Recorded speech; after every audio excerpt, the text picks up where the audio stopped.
Hi, my name is Tomasz Pruski and I'm a senior level designer on Sniper Ghost Warrior 3. In this video, we wanted to show you something cool a lot of you guys were asking for, and that's challenge mode. The highest difficulty setting designed for the most demanding snipers out there.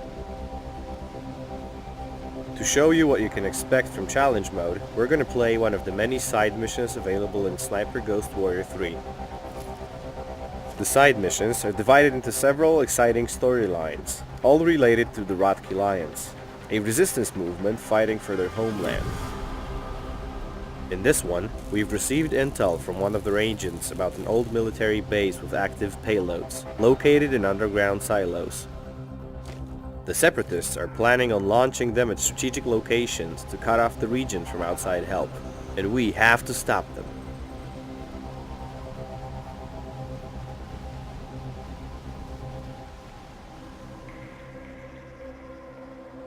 Due to the open world nature of the maps, we have to get to the mission area first. The first thing you might notice about the game is the missing HUD. That's because we're playing challenge mode. All the non-essential elements of the HUD are disabled to make players rely on their skills rather than the game's help.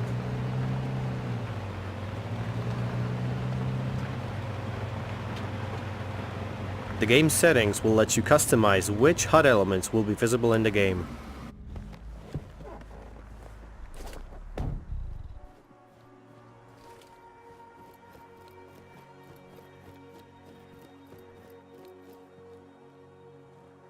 Once we are at the mission area, we'll use the drone to find out the tactical overview of the battlefield ahead of us, and look for a way inside.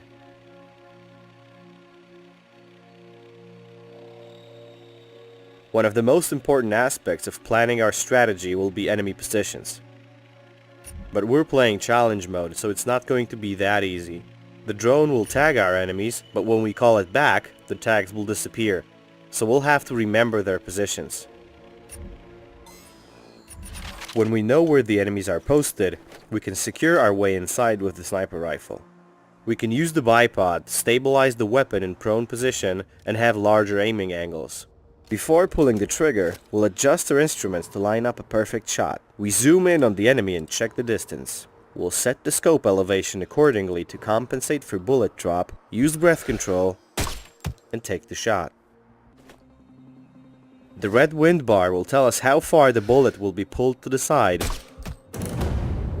We have to aim for the head because the armored enemies in challenge mode can withstand a chest shot. We can switch to armor-piercing bullets to make sure we do some extra damage. But we can only carry a limited amount, so we'll have to make each shot count.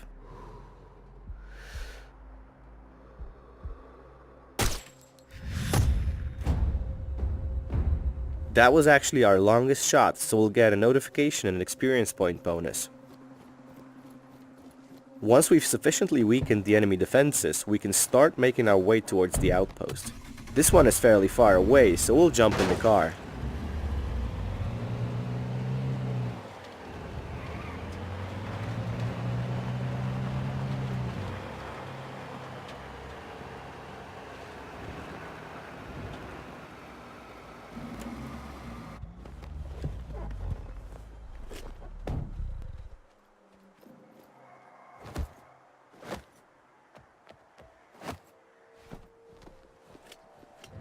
We can use scout mode to look for ledges that we can climb in order to infiltrate the enemy outpost. It's good to look around because there's always more than one way in, and it often involves using extreme navigation on some hard to reach places.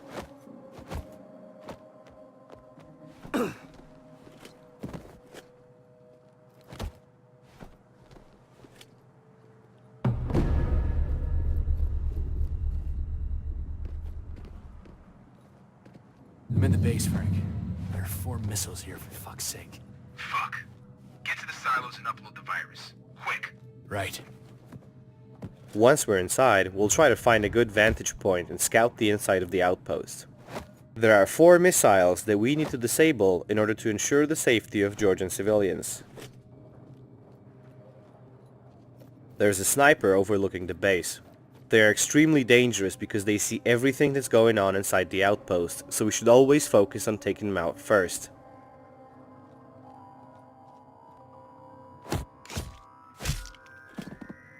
We need a tactical update, so we'll use the drone to scout the inside of the base. As you can see, the compound is actually a huge location, so we should really do our best to locate all the enemies.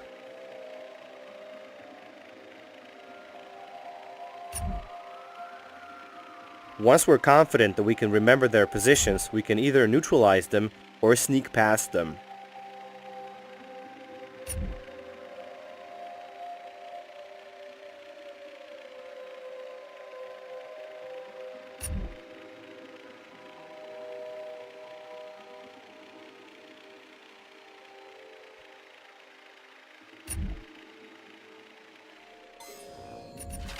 We take care of the sniper and search his body for useful stuff. We can obtain trading goods and sometimes consumable objects like healing items or grenades.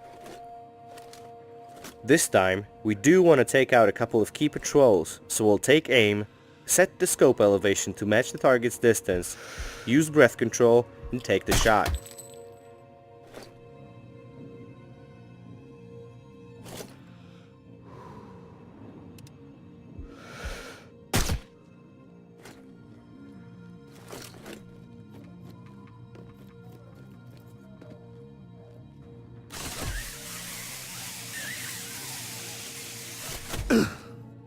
We'll want to hide the body of the last target because it's fairly close to the patrol paths of other enemies, and we certainly don't want to raise an alarm.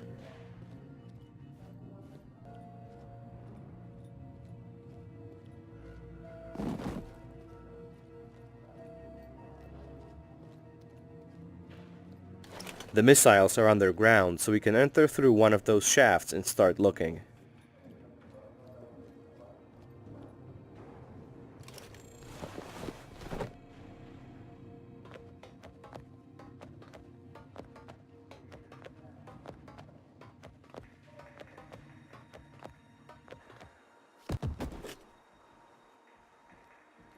We've entered the silos right next to one of the missiles, so we can upload a virus that will render the first one unusable.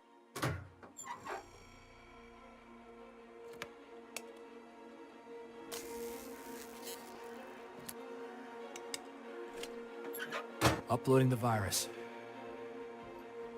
There's 3 more to go. We're indoors, so we'll have to be extra careful. Flying the drone will be risky because the chance of being discovered is very high, so we'll have to rely on our stealth.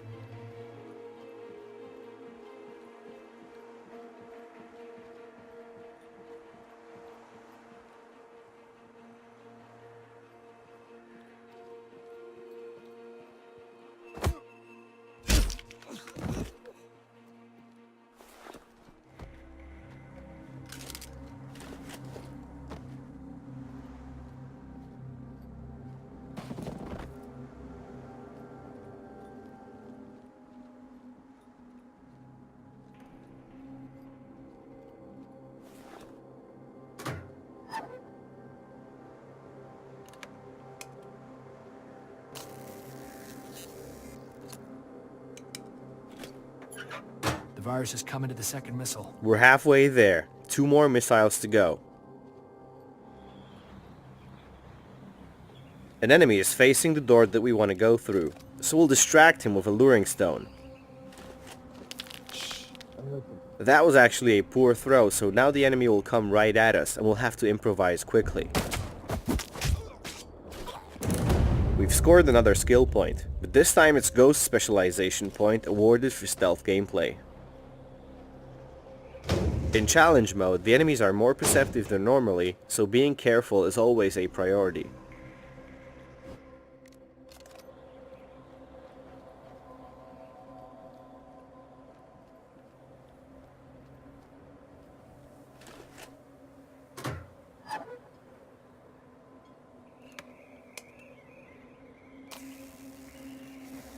Working on the third one.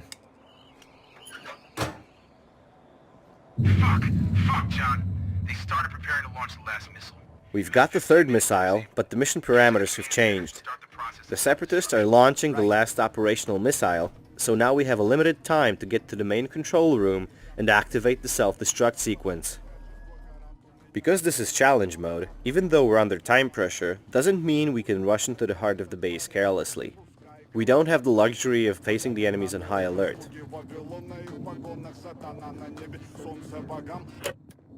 We can use the radios to lure enemies into traps.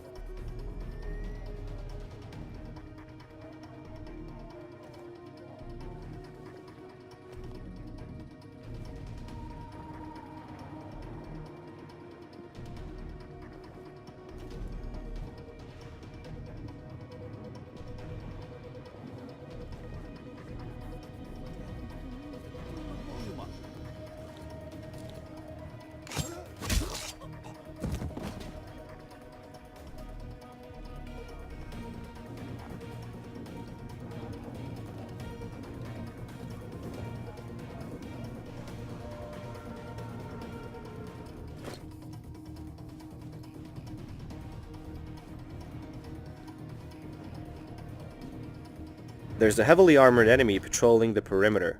Taking them out silently is very hard to do because we can't perform melee kills on them due to their armor padding. So only a shot to the back of the head would do the trick. For now, we'll use a gadget to help us out. Since we can't tag our enemies, we'll use a warning device that will alert us of nearby enemies. There's another guard inside, so we'll use the fuse box to lure him out and set down an ambush.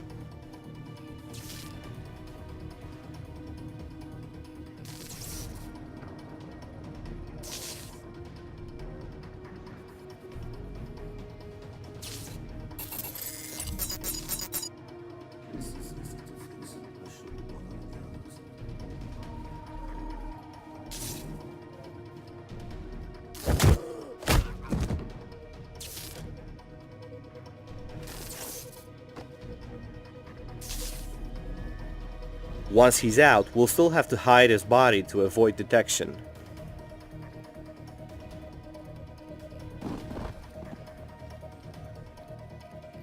The main control room is only an elevator ride away. We're getting close to completing this mission.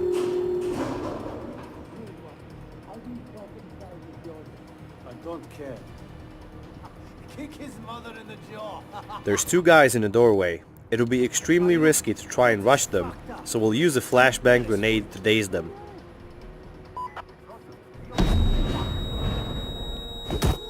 We can take them out quickly with a chain melee attack.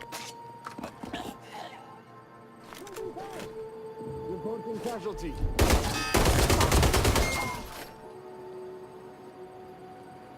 I'm in the command room. Fine. Find the main computer and start the process of self-destruction. Hurry up. Once we're in the clear, we activate the self-destruct sequence and hope that'll do the trick.